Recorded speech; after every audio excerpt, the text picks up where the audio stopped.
प्रमुख अंतर्राष्ट्रीय पर्यावरण सम्मेलन और प्रोटोकॉल्स।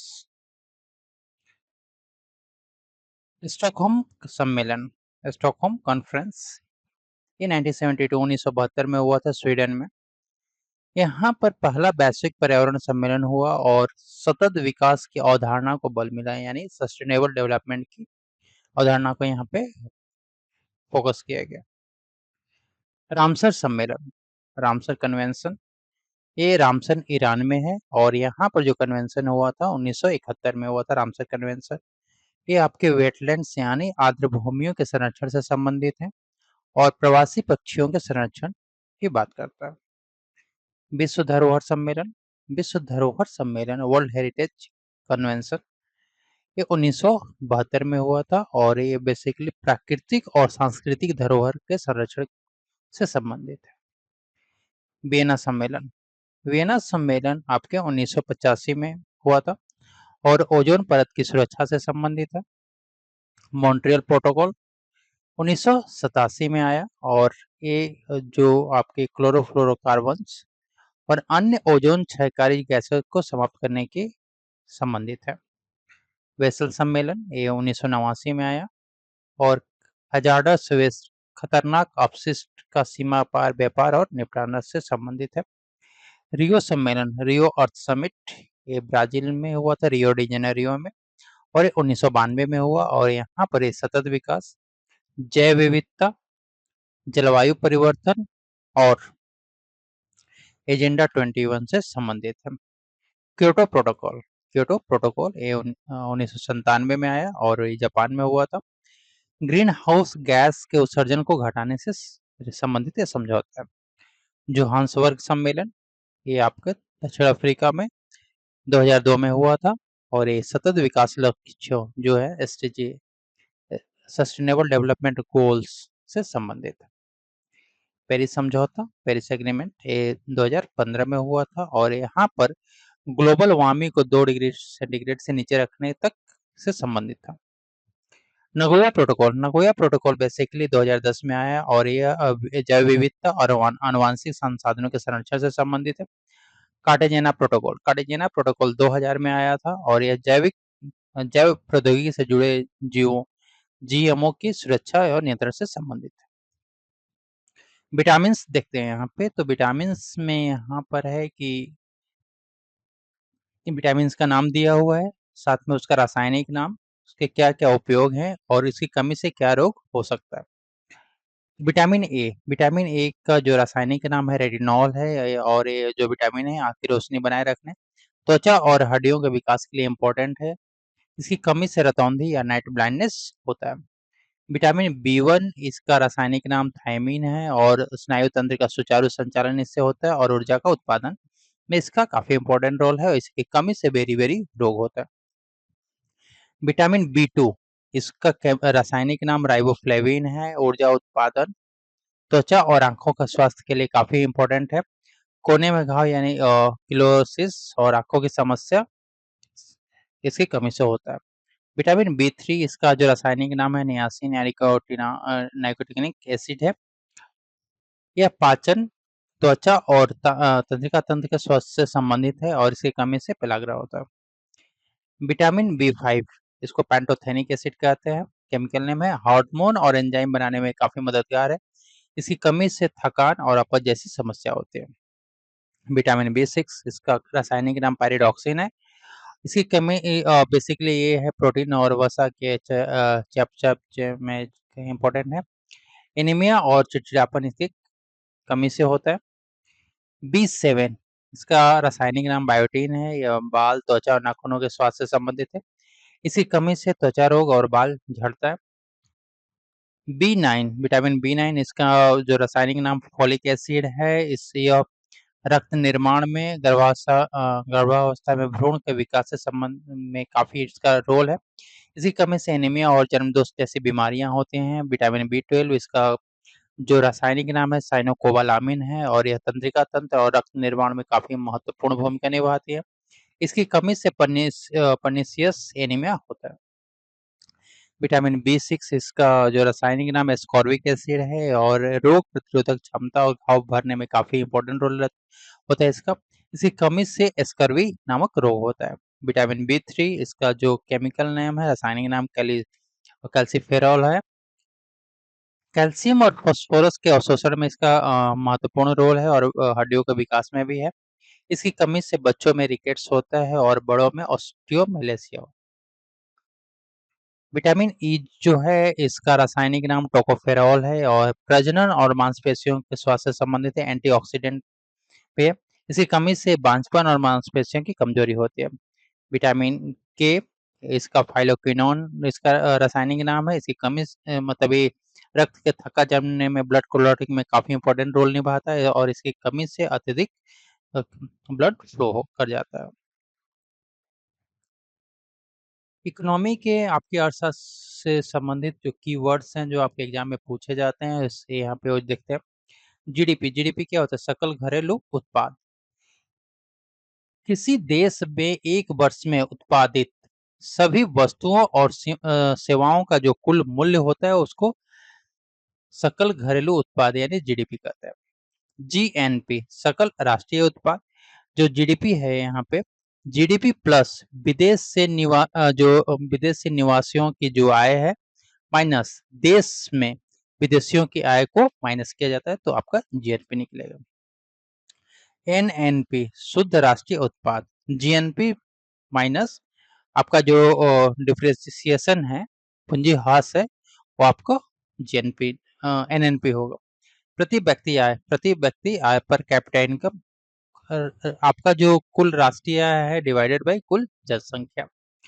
मुद्रास्फीति या इन्फ्लेशन, ये इसमें क्या होता है कि वस्तुओं और सेवाओं के जो सामान्य मूल्य में यदि वृद्धि हो जाता है तो इन्फ्लेशन कहलाता है या मुद्रास्फीति कहलाता है। डिफ्लेशन यानी मुद्रास्फीति का अभाव, इसमें क्या होता है कि वस्तुओं और सेवाओं के सामान्य मूल्य में यदि कमी हो जाती है तो डिफ्लेशन कहलाता है। स्टैगफ्लेशन क्या होता है कि उच्च मुद्रास्फीति मतलब वस्तुओं के या सेवाओं के दाम में काफी वृद्धि हुई है प्लस उच्च बेरोजगारी प्लस धीमी ग्रोथ वृद्धि, तो ये स्टैगफ्लेशन होता है। मंदी रिसेशन, इसमें क्या होता है कि लगातार 2 तिमाही तक अर्थव्यवस्था की यदि नकारात्मक वृद्धि हुई तो वो रिसेशन माना जाता है।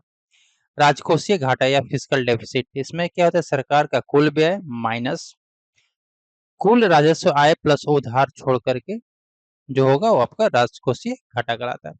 राजस्व घाटा या रेवेन्यू डेफिसिट क्या होता है कि राजस्व व्यय ग्रेटर हो, ज्यादा हो राजस्व प्राप्तियों से तो आपका राजस्व घाटा होता है। मौद्रिक नीति मॉनेटरी पॉलिसी, आरबीआई की ऐसी नीति जिससे मुद्रा आपूर्ति, ऋण और मुद्रास्फीति को नियंत्रित किया जाता है। राजकोषीय नीति फिस्कल पॉलिसी जो है इसमें सरकार की कर और व्यय संबंधित जो ये नीति होती है। रेपो दर, रेपो दर ऐसा दर होता है जिसपे आरबीआई जो है रिजर्व बैंक ऑफ इंडिया बैंकों को ऋण देता है वो रेपो रेट कहलाता है। रिवर्स रेपो रेट, जिस दर पर आरबीआई है बैंकों से उधार लेता है उसको रिवर्स रेपो रेट कहते हैं। सीआरआर, सीआरआर क्या है कि बैंकों को अपनी जमा का प्रतिशत आरबीआई के पास रखना होता है उसको सीआरआर कहते हैं।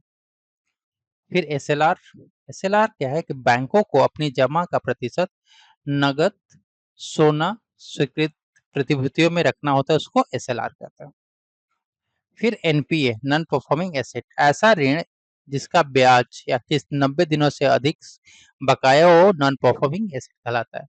भुगतान संतुलन, देश के अन्य देशों के साथ आर्थिक लेन-देन का ये रिकॉर्ड होता है। चालू घाटा करेंट अकाउंट डेफिसिट, इसमें क्या होता है यदि आयात आपका ज्यादा है, निर्यात कम है तो आपका करेंट अकाउंट डेफिसिट यानी चालू खाता घाटा है। एफडीआई प्रत्यक्ष विदेशी निवेश, इसमें क्या होता है कि विदेशी कंपनी द्वारा किसी देश के उद्योग और व्यवसाय में यदि सीधा निवेश किया जाए तो उसको एफडीआई प्रत्यक्ष विदेशी निवेश कहते हैं। विनिवेश या डिसइन्वेस्टमेंट, सरकार द्वारा सार्वजनिक उपक्रम में अपनी हिस्सेदारी को बेचना डिसइन्वेस्टमेंट कहलाता है। निजीकरण क्या होता है? प्राइवेटाइजेशन क्या होता है कि सरकारी स्वामित्व में निजी स्वामित्व में हस्तांतरण कर दिया जाता है उसको प्राइवेटाइजेशन। सब्सिडी, सरकार द्वारा दी गई आर्थिक सहायता जिससे वस्तु और सेवाएं सस्ती होती हैं उसको सब्सिडी कहते हैं। पीपीपी पब्लिक प्राइवेट पार्टनरशिप, सार्वजनिक निजी भागीदारी। इसमें क्या था, सरकार और निजी क्षेत्र की संयुक्त परियोजना होती है। एचडीआई मानव विकास सूचकांक, इसमें शिक्षा, स्वास्थ्य और प्रति व्यक्ति आय पर आधारित है सूचकांक।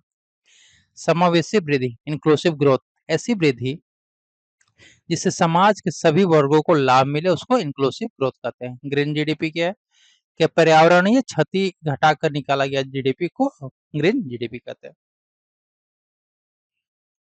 महत्वपूर्ण अंतर्राष्ट्रीय संगठन यहाँ पे हम लोग देखते हैं।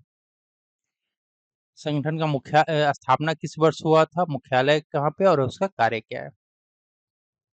संयुक्त राष्ट्र संगठन यूएनओ, यूनाइटेड नेशन ऑर्गेनाइजेशन, इसकी स्थापना 1945 ईस्वी में हुआ था और इसका मुख्यालय अमेरिका के न्यूयॉर्क में है। इसका जो कार्य है बेसिकली अंतर्राष्ट्रीय शांति और सुरक्षा बनाए रखना, सहयोग और विकास करना। विश्व स्वास्थ्य संगठन डब्ल्यूएचओ, इसकी स्थापना 1948 में हुआ था और इसका मुख्यालय स्विट्जरलैंड के जिनेवा में स्थित है।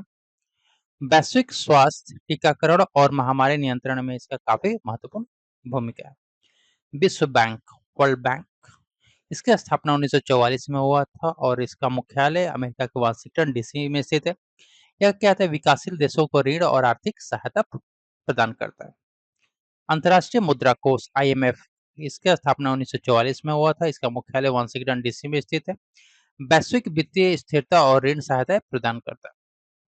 विश्व व्यापार संगठन डब्ल्यूटीओ, वर्ल्ड ट्रेड ऑर्गेनाइजेशन, इसकी स्थापना 1995 में हुआ था और इसका मुख्यालय जिनेवा में स्थित है। यह अंतर्राष्ट्रीय व्यापार को प्रोत्साहन करने और नियम बनाने के लिए बनाया गया। यूनेस्को, यूनेस्को की स्थापना 1945 में हुआ। इसका मुख्यालय आपका पेरिस, फ्रांस में स्थित है। यह शिक्षा, विज्ञान और संस्कृति और धरोहर का संरक्षण करता है। यूनिसेफ, यूनिसेफ की स्थापना 1946 में हुआ था। इसका मुख्यालय न्यूयॉर्क में है और यह बच्चों के स्वास्थ्य, पोषण और शिक्षा से संबंधित चीजों को देखता है। FAO, food and agriculture organisation, इसकी स्थापना 1945 में हुआ था। इसका मुख्यालय रोम, इटली में है। कृषि और खाद्य सुरक्षा को बढ़ावा देता है। आईएलओ, इंटरनेशनल लेबर ऑर्गेनाइजेशन, ये इसकी स्थापना 1919 में हुआ था और इसका मुख्यालय जिनेवा में स्थित है। श्रमिकों के अधिकार और कल्याण से संबंधित कार्य करता है। डब्ल्यूटीओ, वर्ल्ड ट्रेड ऑर्गेनाइजेशन, इसकी स्थापना 1995 में हुआ था। इसका मुख्यालय जिनेवा में स्थित है। वैश्विक व्यापार को मुक्त और निष्पक्ष बनाना इसका मतलब लक्ष्य है। ईयू, यूरोपियन यूनियन, 1993 में इसकी स्थापना हुआ था। ब्रुसेल्स, बेल्जियम इसकी मुख्यालय। यूरोपीय देशों का आर्थिक और सामाजिक सहयोग प्रदान करता है। NATO, north Atlantic treaty organisation, इसकी स्थापना 1949 में हुआ था। इसका मुख्यालय ब्रुसेल्स, बेल्जियम में स्थित है और यह सैन्य सहयोग प्रदान करता है और सामूहिक सुरक्षा प्रदान करता है। सार्क, दक्षिण एशियाई क्षेत्रीय सहयोग संगठन, इसकी स्थापना 1985 में हुई थी। इसका मुख्यालय काठमांडू, नेपाल में स्थित है। यह दक्षिण एशिया के देशों के बीच सहयोग प्रदान करता है। आसियान, आसियान इसका association of south east Asian Nations, इसकी स्थापना 1967 में हुआ था। इसका मुख्यालय जकार्ता, इंडोनेशिया में स्थित है। दक्षिण पूर्वी एशियाई देशों का आर्थिक और सामाजिक सहयोग प्रदान करता है। ब्रिक्स, इसका स्थापना 2009 में हुआ था। इसका कोई अस्थायी मुख्यालय नहीं है और यह विकासशील अर्थव्यवस्था को सहयोग प्रदान करता है। G20, इसका स्थापना 1999 में हुआ था। विश्व के 20 प्रमुख अर्थव्यवस्थाओं का समूह है। वित्तीय स्थिरता और नीतिगत सहयोग प्रदान करता है। OPEC, organisation of petroleum exporting countries, इसकी स्थापना 1960 में हुआ था। इसका मुख्यालय वियना, ऑस्ट्रिया में स्थित है। यह तेल उत्पादक देशों का संगठन है। तेल कीमतों पर नियंत्रण करता है। इंटरपोल, इसकी स्थापना 1923 में हुआ था। इसका मुख्यालय लियोन, फ्रांस में है। अंतर्राष्ट्रीय पुलिस सहयोग है। UNHRC, United nation human right council, इसकी स्थापना 2006 में हुआ था। इसका मुख्यालय जिनेवा में स्थित है। मानवाधिकार की रक्षा से संबंधित है। UNEP, united nation environment programme, इसकी स्थापना 1972 में केन्या के नैरोबी में हुआ था और यह पर्यावरण संरक्षण और सतत विकास से संबंधित है। भारतीय नोबेल पुरस्कार विजेताओं की ये सूची है। रविन्द्रनाथ टैगोर को 1913 में नोबेल दिया गया था और साहित्य के क्षेत्र में दिया गया था। गीतांजलि की कृति के लिए पहले भारतीय और एशियाई नोबेल विजेता बने थे। सीवी रमन, सीवी रमन को 1930 में दिया गया था भौतिकी के लिए। इन्होंने रमन प्रभाव की खोज किया था। हरगोविंद खुराना, इनको 1968 में दिया गया चिकित्सा के लिए। इन्होंने जेनेटिक कोड, आनुवंशिक कोड पर कार्य किया था। भारतीय मूल के वैज्ञानिक थे और इनको अमेरिका की नागरिकता प्राप्त है। मदर टेरेसा, इनको शांति के लिए 1879 में दिया गया था। और मानव सेवा, गरीबों और बीमारियों की सेवा के लिए मिशन ऑफ चैरिटी के लिए। सुब्रमण्यम चंद्रशेखर, इनको भौतिकी के लिए दिया गया था 1983 में, 1983 में। इन्होंने बेसिकली चंद्रशेखर लिमिट की खोज की थी, तारों की संरचना पर कार्य किया था। अमर्त्य सेन, इनको अर्थशास्त्र के लिए 1998 में दिया गया था। वेलफेयर इकोनॉमिक्स में इनके काफी योगदान के लिए। वेंकटरमन रामकृष्णन, इनको रसायन विज्ञान के लिए 2009 में दिया गया राइबोसोम की संरचना पर शोध करने के लिए। कैलाश सत्यार्थी को शांति के लिए 2014 में दिया गया था।